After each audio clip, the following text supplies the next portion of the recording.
Welcome rockers. दोस्तों आज जिस मूवी को मैं एक्सप्लेन करने वाला हूँ ये एक बहुत ही अलग कॉन्सेप्ट पे बनी है। इसमें आप देखोगे कि कैसे एक काला लिक्विड मॉन्स्टर बनता है। दोस्तों अगर आप ज़ॉम्बी मूवी के लवर हो तो ये आपके लिए बनी है। तो तैयार हैं आप लोग? चलिए शुरुआत करते हैं। मूवी की शुरुआत में घने जंगल को दिखाते हैं जहां अजीब खामोशी छाई है। इस खामोशी के बीच में एक हिरन डरा हुआ खड़ा दिखता है और तब मूवी का टाइटल द हॉलो डाल के मूवी शुरू होती है। एक शिप में इस मूवी का हीरो एडम अपने छोटे और सुखी परिवार के साथ गांव की ओर आ रहा होता है। एडम एक बायोलॉजिस्ट है जो पेड़ पौधों और फंगस के संरक्षण के लिए काम करता है। उसकी पत्नी का नाम क्लेयर और नन्हे से बेटे का नाम फिन है। वे अपनी कार साथ लाए हैं और शिप से उतरकर वे इस कार में गाँव के अंदर आते हैं। कार में रेडियो चल रहा होता है जिसमें बताते हैं कि सरकार इस जंगल के पेड़ पौधों को काटना चाहती है, लेकिन गांव वाले इसका विरोध कर रहे हैं। उनका कहना है कि जंगल के पेड़ों को काटना गलत है, चाहे वो सरकार ही क्यों ना कर रही हो, पर सरकार पौधों को काटने का ऑर्डर दे चुकी है। एडम यहाँ सरकार की तरफ से आया है। वो यहाँ के पुराने और औषधि वाले पेड़ों को बचाकर बाकी पेड़ों को कटवाने आया है। ये जिन पेड़ों को काटने का सुझाव देगा सरकार उन्हीं पेड़ों को कटवाएगी। गांव में पहुंचकर वो अपना काम शुरू कर देता है। पीठ पर अपने बेटे फिन को लेकर बड़े ही आराम से अपना काम में लगा होता है। वो कुछ पेड़ों पर मार्किंग करता है और वहां से कुछ दूर पर इन्हें एक बंगलो दिखाई देता है जो जंगल के बीच में है। अब घर में उसकी पत्नी क्लेयर खिड़की से बाहर का ग्रिल निहार रही होती है। ग्रिल निहार कर वो चैन की सांस लेती है कि इतने खूबसूरत जगह को इस ग्रिल से क्यों कवर किया गया है। तब वहाँ दो आदमी आते हैं जिन्हें देखकर वो जरा चिढ़कर कहती है कि मेरे पति घर पर नहीं है। इस आदमी का नाम कॉल्म है। वो बहुत ही गुस्से में कहता है कि मैं आपको और आपके पति को कई बार चेतावनी दे चुका हूँ, आप लोग मेरी बात क्यों नहीं सुनते। देखिए ये जगह बहुत ही खतरनाक है और अपने मासूम से बच्चे के बारे में सोच लीजिए। दरअसल कॉल्म पहले भी 2 बार इन्हें वार्न कर चुका था कि इस जंगल में रहना बहुत ही रिस्की है, यहाँ से जल्द चले जाइए। क्लेयर कहती है कि मेरे पति जल्द ही आपसे मिलेंगे, आप चिंता मत करिए। अब जंगल में एडम पेड़ों से कुछ सैंपल कलेक्ट कर रहा होता है। अचानक उसका कुत्ता भौंकने लगता है और जंगल के अंदर भागता है। एडम भी फिन को उठाकर कुत्ते को फॉलो करके भागता है। कुछ दूर पर एक टूटा फूटा घर होता है। अब फिन रोने लगता है लेकिन फिर भी एडम उस पुराने घर के अंदर जाता है। अचानक एक जगह को देखकर एडम बिल्कुल ही शॉक हो जाता है। एक मरा हुआ हिरन दीवार से चिपका हुआ है। ये वही हिरन है जो पहले सीन में दिखाया गया था। एडम को ये बात बहुत ही अजीब लगती है और वो हिरन के शरीर को दीवार से अलग करने लगता है। वो देखता है कि हिरन के शरीर से काले रंग का गम निकलकर दीवार से चिपका हुआ है। एडम उस गम का सैंपल लेकर रिसर्च के लिए निकल पड़ता है। फिर वो जब घर लौटता है तब क्लेयर बताती है कि कॉल्म आया था, वो तुम्हें कोई जरूरी बात बताना चाहता है, तुम उससे जाकर क्यों नहीं मिल लेते। एडम कहता है देखो क्लेयर, वो इसी गांव का आदमी है, वो नहीं चाहता कि सरकार इस जंगल के पेड़ों को काटे, इसलिए वो हमें डराकर यहाँ से भगवाना चाहता है, लेकिन सरकार के होते वो हमारा कुछ नहीं बिगाड़ सकता। अब ये कहकर एडम अपने काम में लग जाता है। उस रात वो हिरन के शरीर से निकले हुए काले गम को माइक्रोस्कोप से देखता है और तब उसे एक शॉकिंग बात दिखती है। दरअसल उस गम के सेल्स आसपास के दूसरे सेल्स को अटैक कर रहे होते हैं। उस वक्त क्लेयर फिन को सुला रही होती है। फिन के बेड पर कोई काला लिक्विड टपक रहा होता है। वो भागकर एडम के पास जाकर कहती है फिन के बेड पर कुछ काला काला सा है, तुम ऊपर आकर जल्दी चेक करो। अब एडम ऊपर जाकर चेक करने जाता है लेकिन वहाँ कुछ भी नहीं होता। फिर वे बच्चे को किसी तरह सुला लेते हैं। अब क्लेयर किचन में होती है। एडम वहाँ आकर कहता है कि ऊपर कुछ भी तो नहीं है। ये कहकर वो जरा रोमांस करने की कोशिश करता है, लगता है उसने पी रखी है। तब वो बताता है कि मैंने सिर्फ किताबों में पढ़ा था कि जंगल में अजीब तरह के फंगस होते हैं जो किसी भी जीव के अंदर जाकर उसके दिमाग को अपने कंट्रोल में कर सकते हैं। जरा सोचो, ऐसे फंगस एक चींटी के अंदर गए तो उसके दिमाग से कुछ भी करवा सकते हैं। उस चींटी के कई फंगस भी बन सकते हैं। अब इस तरह वो नशे में कुछ भी कह रहा होता है। तब ऊपर से फिन की चीखने की आवाज सुनाई देती है और वो बिलक कर रो रहा होता है। अब दोनों घबराकर ऊपर भागते हैं। तब अचानक अंदर से कोई फटाक करके दरवाजा बंद करता है। किसी तरह दरवाजा खोलकर वे अंदर जाकर देखते हैं कि फिन जोर से रो रहा है। वहाँ की खिड़की टूटी भी होती है। अब दोनों घबराकर पुलिस को कॉल करते हैं। एडम को कॉल्म और गाँव वालों पर शक होता है। कुछ देर में पुलिस ऑफिसर आकर चेक करता है और कहता है देखिए एडम, मुझे नहीं लगता कि खिड़की को किसी पत्थर से तोड़ा गया है। जंगल का कोई पक्षी उड़ता हुआ आया होगा और खिड़की से टकरा गया होगा। ऑफिसर ये आप कैसी बातें कर रहे हैं? एडम एक बात साफ कह देता हूँ, एक तो आप शहर में नए हैं और जंगल के बीचों बीच रह रहे हैं, यहाँ ऐसा होना संभव है। और ये भी समझ लीजिए कि यहाँ गांव के लोग ज्यादा पढ़े लिखे नहीं हैं। उन्हें कई ऐसी बातों पर विश्वास है जिन पर हम यकीन नहीं करना चाहते। वे कहते हैं कि इस जंगल में हॉलो नाम का एक क्रिएचर है जो इंसानों को जिंदा खा लेता है और बच्चों को उठा लेता है वगैरह वगैरह। कॉल्म आपको इसलिए वार्न कर रहा है क्योंकि कुछ दिन पहले उसकी बेटी जंगल में गायब हो गई है, इसलिए उसे तुम्हारे परिवार की फिक्र हो रही है। तो एडम मुझे लगता है कि फिलहाल डरने की कोई बात नहीं है, आप लोग आराम से सो जाइए। अब ये कहकर ऑफिसर चला जाता है लेकिन एडम को अब भी लगता है कि कॉल्म ने ही उसको डराने के लिए ऐसा किया है। कॉल्म को गुनहगार प्रूव करने के लिए वो रात को बाहर जाकर टूटी हुई खिड़की की फोटो खींचता है। कुछ फोटोज लेने के बाद वो पीछे से कोई आवाज आती है। वो मुड़कर कैमरे को फोकस करता है लेकिन वहाँ कोई नहीं होता। लेकिन जब वो फ्लैश मारता है तो हमें एक रूप दिखाई देता है। देखकर तो एडम घबरा जाता है। तब कुत्ता भी भौंकने लगता है लेकिन डर के मारे वो भी उस तरफ नहीं जाता। फिर अचानक वो दूसरी ओर देखकर भौंकने लगता है। एडम को वहाँ एक शेड दिखती है और उससे लगता है कि शेड के अंदर कोई छुपा होगा। वो अंदर जाकर देखता है लेकिन वहाँ भी कोई नहीं होता। फिर वो घर जाने के लिए बाहर आता है कि अचानक अंदर से फिन की आवाज आती है। एडम ही नहीं, ये सुनकर तो मुझे भी बहुत डर लग गया था। अगली सुबह एडम देर से उठता है। अब कुछ देर में वो तैयार हो जाता है और क्लेयर से कहता है शाम से पहले हमें खिड़की ठीक करवानी होगी, मैं शहर जाकर उसको फिक्स करने की चीजें लेके आता हूँ। अब ये कहकर वो फिन को भी साथ लेकर अपनी कार में शहर जाता है।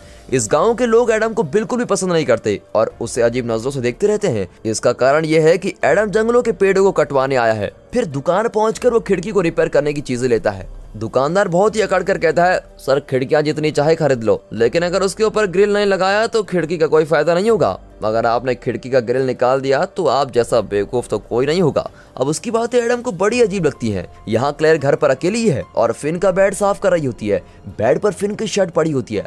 अब क्लेयर उसे उठाकर देखती है तो उसके अंदर काले रंग का स्केलेटन जैसा कुछ गिरा हुआ होता है। देखने में तो वो किसी छोटे जानवर का स्केलेटन लगता है। अब उसको देखकर क्लेयर बहुत ही डर जाती है लेकिन जान नहीं पाती कि वो क्या चीज है। जरूर कुत्ता उठा के लाया होगा, ये सोचकर उसको फेंक देती है।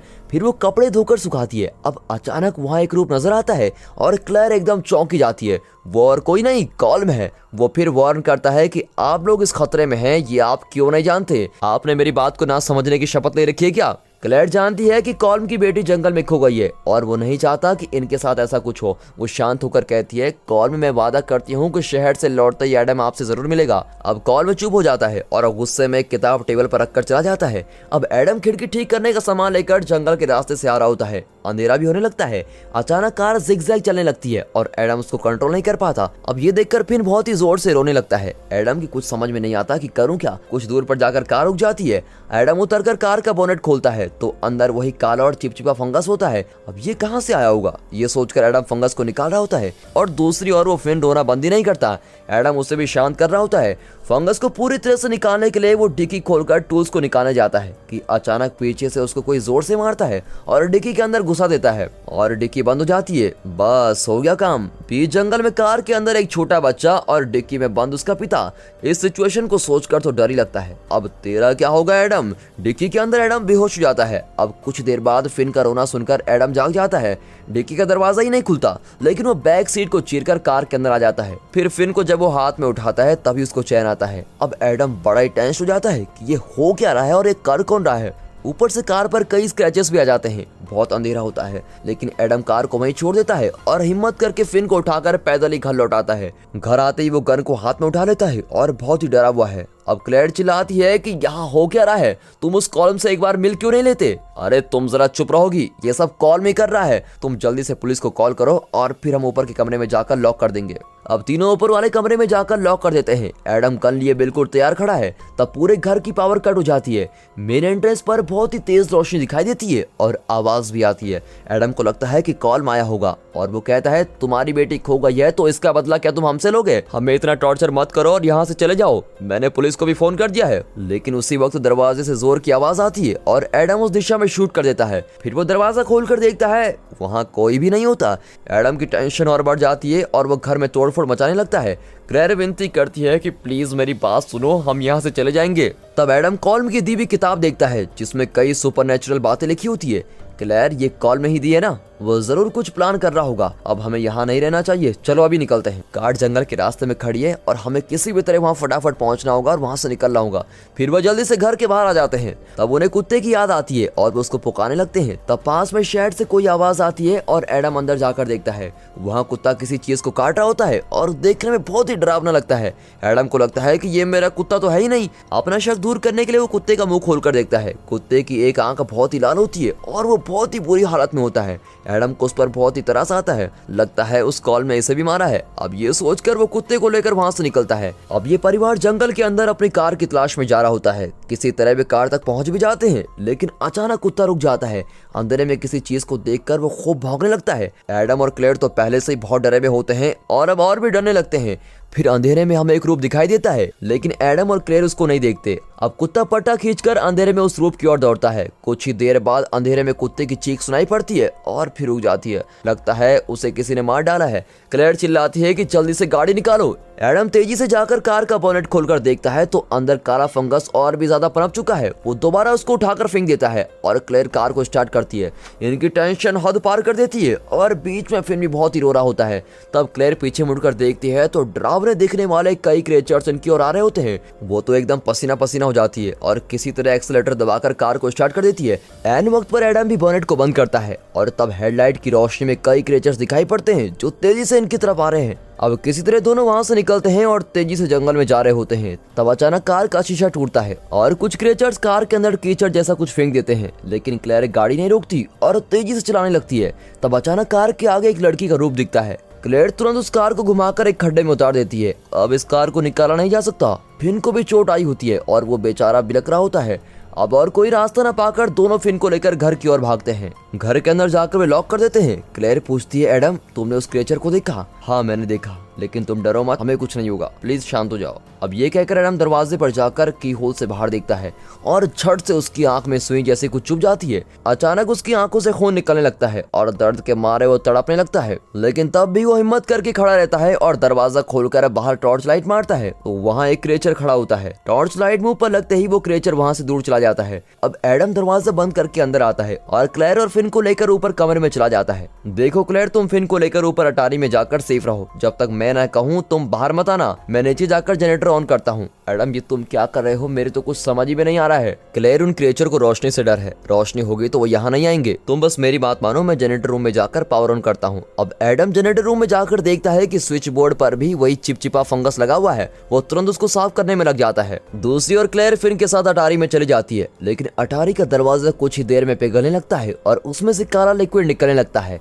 अब क्लेयर चौंक कर देख रही होती है कि अचानक एक हाथ बाहर आकर उसका गला पकड़ने की कोशिश करता है, लेकिन वो किसी तरह उससे बचकर डर के मारे वहीं बैठी होती है। नीचे एडम स्विच बोर्ड ठीक करके जनरेटर ऑन करने जाता है कि अचानक नीचे गिर जाता है और दर्द के मारे तड़पने लगता है। शायद उसके दिमाग को भी इस फंगस ने अटैक कर लिया है और उसका शरीर फंगस के कंट्रोल में जा चुका है। इस वजह से वो चाहते हुए भी जनरेटर को ऑन नहीं कर पा रहा है। अटारी के अंदर वो डरावना हाथ अब क्लेयर की आंखों के पास पहुंच चुका है और उसकी एक उंगली से सुई जैसा कुछ निकलता है। लगता है जो एडम के साथ हुआ वही क्लेयर के साथ भी होने वाला है और ये क्रिएचर क्लेयर की आंखों में कुछ इंजेक्ट करने वाला है। क्लेयर आंखें बंद करके प्रार्थना करने लगती है कि एडम प्लीज जल्दी जनरेटर ऑन करो। नीचे एडम बहुत कोशिश करने के बाद उठकर वो जनरेटर को ऑन कर देता है और अगले ही सेकंड वो क्रिएचर जगह को खाली कर देता है। अब एडम की नजर वहाँ पड़े हुए लोहे की ग्रिल्स पर पड़ती है। उसे दुकानदार की बात याद आती है कि खिड़की का ग्रिल निकालकर आपने बहुत बड़ी गलती की है। वो एक आयरन बार को निकालता है, लेकिन उसे छूते ही उसका हाथ जलकर काला हो जाता है और दर्द के मारे उसकी जान निकल रही होती है।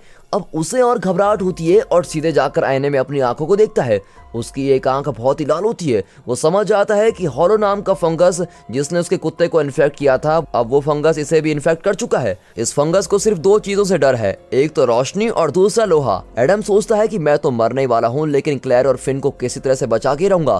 फिर हिम्मत करके वो अपने हाथ और आंख पर पट्टी बांधकर ऊपर जाता है और क्लेयर से कहता है हमें इन आयरन बार्स को फिर से खिड़की पर लगाना होगा। क्लेयर बड़ी कंफ्यूजन हो जाती है, लेकिन फिर भी एडम की बात मान लेती है। अब दोनों मिलकर खिड़की और दरवाजे लॉक करते हैं। इतना ही नहीं, वो लोहे का बकेट, कैंची और लोहे की कई सारी चीजें खिड़की पर टांग देते हैं। एक सीन में फिन खिड़की के पास होता है और अचानक खिड़की पर एक खतरनाक रूप दिखाई देता है। क्लेयर तुरंत टॉर्च दिखाती है और वो डरकर भाग जाता है। कुछ ही देर में एडम सब कुछ सेव कर देता है और फिन को उठाकर एक कबर्ड में रख देता है। फिर वो अंदर एक बेबी मॉनिटर स्पीकर रख देता है। क्लेयर पूछती है कि बच्चे को यहाँ क्यों रख रहे हो? एडम बताता है कि चाहे कुछ भी हो जाए फिन को कुछ नहीं होना चाहिए, मुझ पर विश्वास रखो, मैं उसको सेफ रखूंगा। अब ये कहकर वो कबर्ड बंद करके उस पर एक लोहे की कैंची टांग देता है। देखो क्लेयर, अंदर मॉनिटर है, हमारे पास भी एक स्पीकर है, अगर फिन को कोई खतरा हुआ तो हमें तुरंत पता चल जाएगा और हम उसको बचा सकेंगे। अब हमें जनरेटर को दिखाते हैं जिसे एडम ने लोहे से कवर कर दिया है और इसी वजह से वो झांटू उसके पास भी नहीं भटकेंगे और जब तक जनरेटर चलेगा तब तक क्रिएचर से इनको कोई परेशानी नहीं होगी और इसी बीच इन्हें यहाँ से बचने का उपाय सोचना होगा।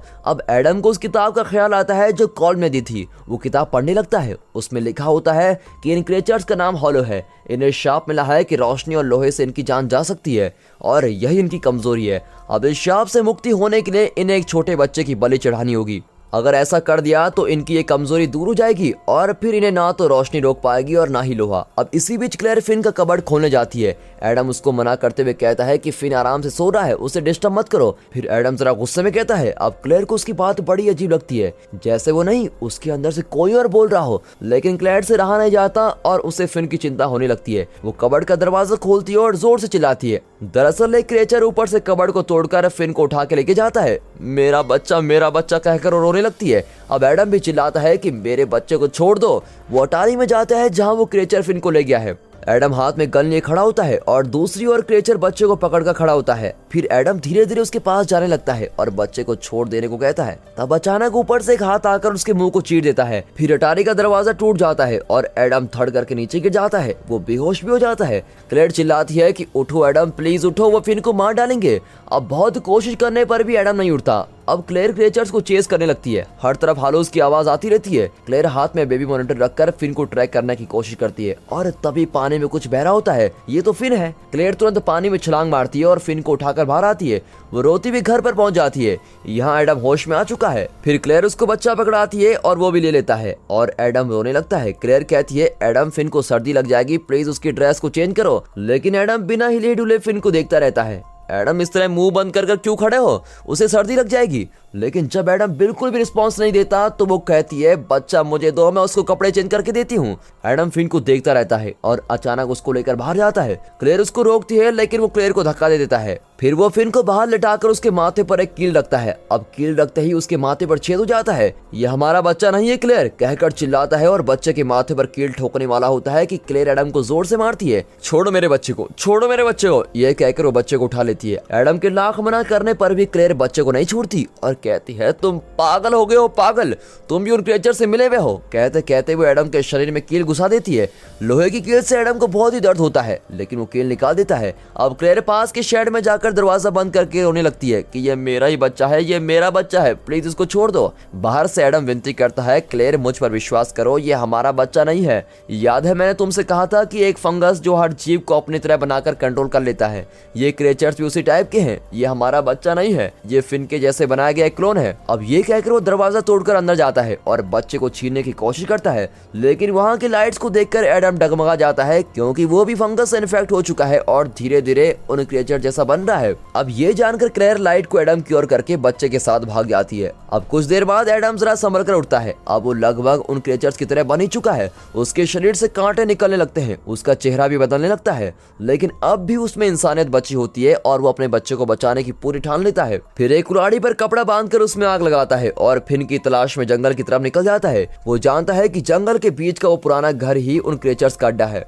वहीं उसने एक हिरन को बहुत बुरी हालत में देखा था। वहाँ एक गुफा जैसी जगह होती है और एडम उसके अंदर जाता है। वहाँ हर तरफ काला फंगस होता है और अजीब क्रिएचर्स उसको घेरे हुए होते हैं। लेकिन आग को देखकर वो डरकर दूर चले जाते हैं। यहाँ क्लेयर अपने साथ एक कैमरा लाई है ताकि इसके फ्लैश से वो क्रिएचर्स को डरा सके। लेकिन वो जहाँ भी भागती है क्रिएचर्स उसका पीछा ही नहीं छोड़ते और भागते भागते वो एक घर को देखती है और उस घर के दरवाजे को पीट कर मदद मांगती है। तब कॉल्म दरवाजा खोलता है और बच्चे को देखकर कहता है कि तुरंत यहाँ से चले जाओ। कॉल्म, प्लीज मेरी मदद करो, प्लीज। मैडम, मैंने आपको बहुत वार्न किया था कि आप लोग यहाँ से चले जाओ, लेकिन आप लोगों ने मेरी बात नहीं सुनी।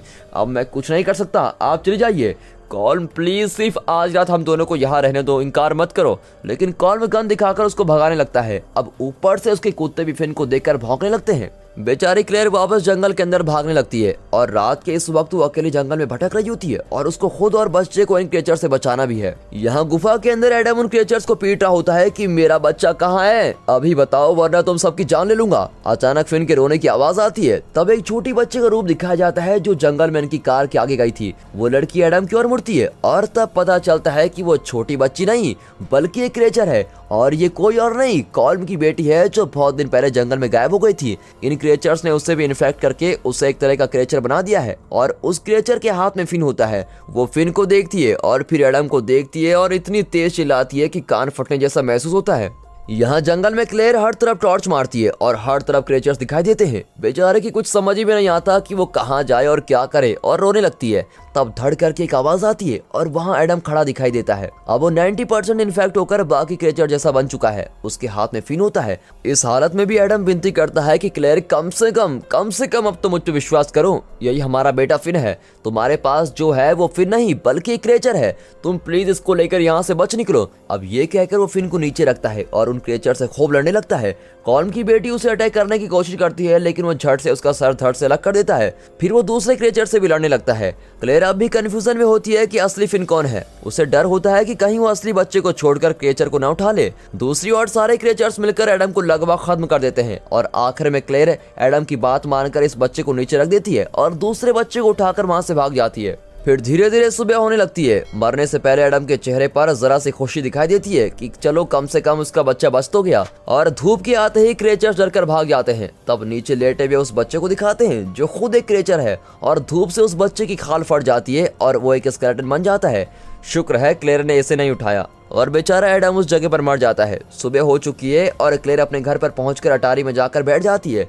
फिन पर सूरज की किरणें पड़ती है, लेकिन उसको कुछ नहीं होता और तब जाकर उसे यकीन होता है कि एडम सच कह रहा था। अब अपने बच्चे को गले से लगाकर वो रोने लगती है और टाइटल के चलते हमें दिखाते हैं कि एडम ने जिन पेड़ों पर मार किया था सरकार उनको कटवा रही थी। तब वर्कर्स का मैनेजर देखता है कि एक पेड़ से काला लिक्विड निकल रहा होता है। मतलब ये कि क्रिएचर्स इस गांव के बाहर भी जाकर लोगों को इन्फेक्ट करने वाले हैं और वहां पर भी कई लोग ऐसे खतरनाक क्रिएचर्स बनने वाले हैं।